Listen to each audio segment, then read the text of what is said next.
Welcome to Soltron. This is the video review for Tobot Titan V.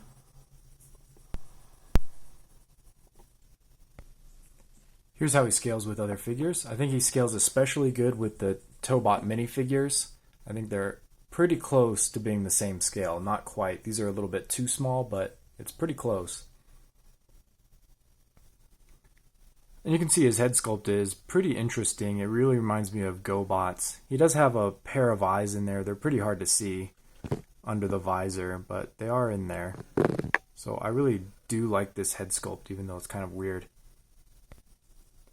And I really do like the aesthetic of this figure. It again reminds me of like 80s robots. Just kind of that old combiner look.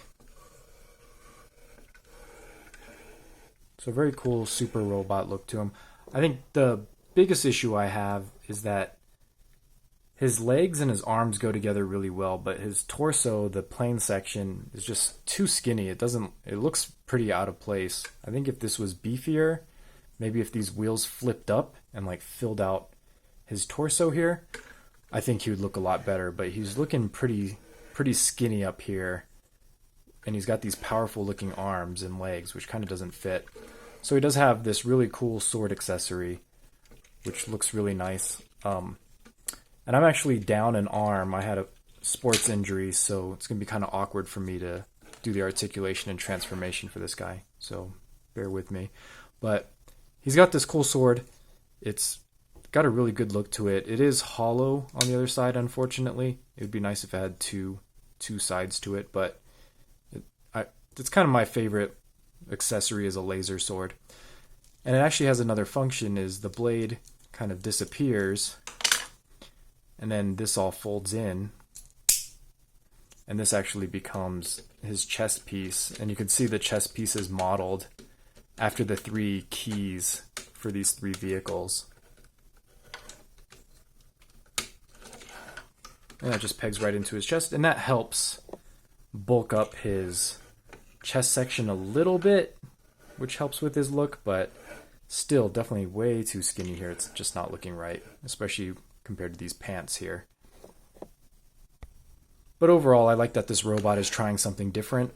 I would definitely rate this, just for aesthetics wise, as a 9.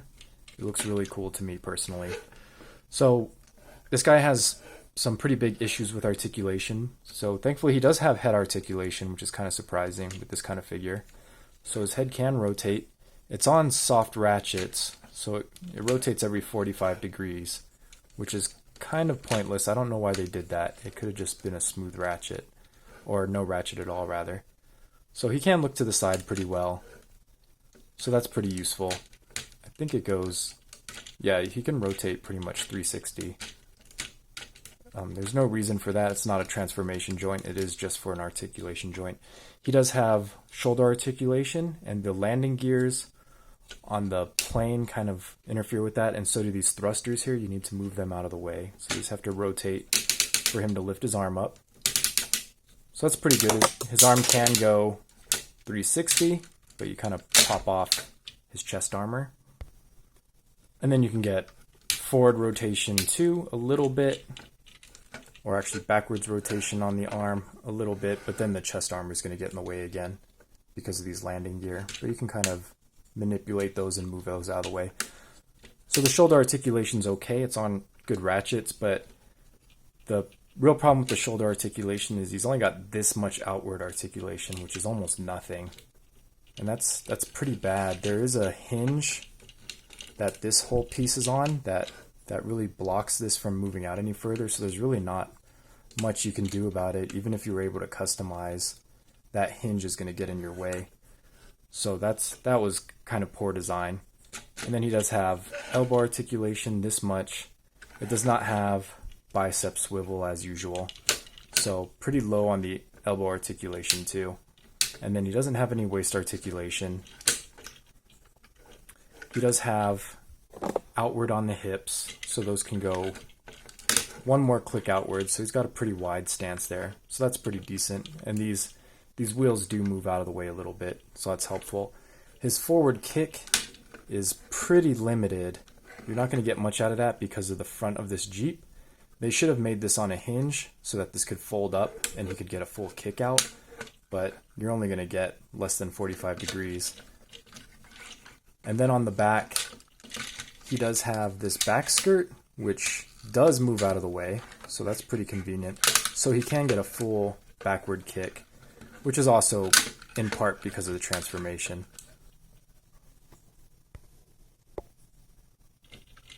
He does have full thigh swivel on these cuts here, and then he does have a little bit of hollow space on this thigh, which is pretty unusual for a Tobot figure. And then he does have a really heavy ratchet on the knee, and that's going to go about 45 degrees. And then nothing on the toes except for transformation joints. Oh, one other piece of articulation is he does have finger articulation, which is pretty nice. So he can make a fist and he can open his hand to hold his sword. So transformation is really simple. You just pull up on the arms and that will detach them from these pegs. And then you can see these are going to become the cars. And then you're going to remove the toe key chest. There's not really a place for this as far as I know. And then you just slide the torso off of the hips. That just slides backwards to detach. And then you have your three components. Okay, starting with the car arm, you're going to fold up this forearm flap, and then the fist is going to fold into there, of course, and you close that up, and then you close up the rear of the car. And then the other step is that you're going to take the roof of the car, and you're going to fold that back on this double joint, and now you can see that hinge that's blocking his outward shoulder articulation.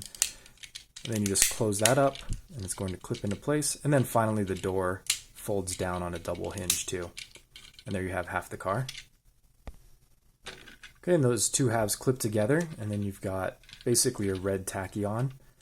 And he looks really good. There is kind of this seam, that very noticeable seam that goes down the middle, but otherwise it's a good looking car. It's very clean. And then transformation of this figure is also very easy too. You just slide up this panel to cover up the head. You're going to fold the wings out. And then the thrusters are going to fold and straighten out. And then finally this whole tail section just unhinges, comes around, and it clips into place.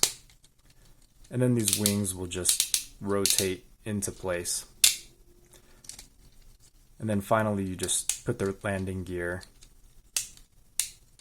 And then you have this jet mode. And then one really weird change they made to this jet mode is these wings no longer slide back. There's just no joint for it. So on the original figure, these wings slide back to make the jet look a little bit more correct, because this cockpit is very close to the wings, and the wings should just be oriented a little further back.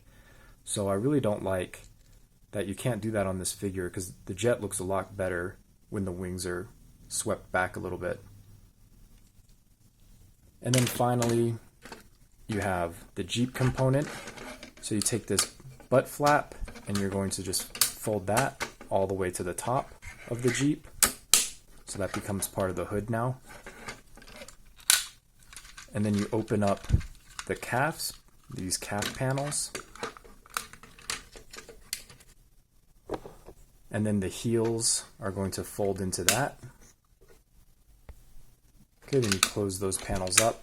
And then you do the same thing on the shin panels. You're going to open those up as much as possible, and then the toes will fold up all the way, and then the feet will fold into the shins, and then you close that up and clean that up. And then finally you're just going to flip this whole assembly over.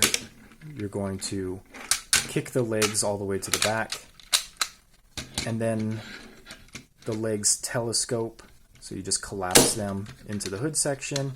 And then you clip everything snugly together, and now you have the Jeep. And here's how the components scale with the original deluxe size Carbot. So it's definitely a huge size difference. The original figures are much larger. And this is how a mini Carbot scales with the car, so it's pretty good scale. This should actually be a pretty giant car though. So these are a little bit too small to scale properly, but it's very close. And then a generation car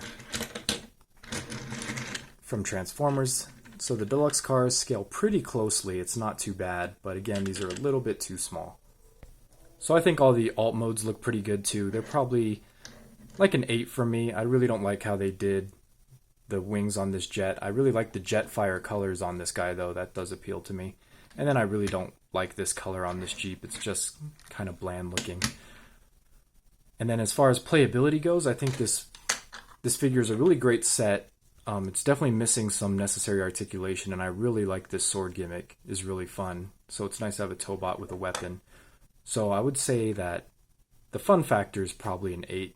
It's pretty entertaining to take apart and put back together. And then the quality, like all Tobot figures, is a 10. Everything feels rock solid. Great ratchets where you need them. So everything feels really good. So if you're interested in buying this figure, you can buy from eBay from my seller soon. I'll leave the description, I'll leave a link in the description, and I'll see you next time.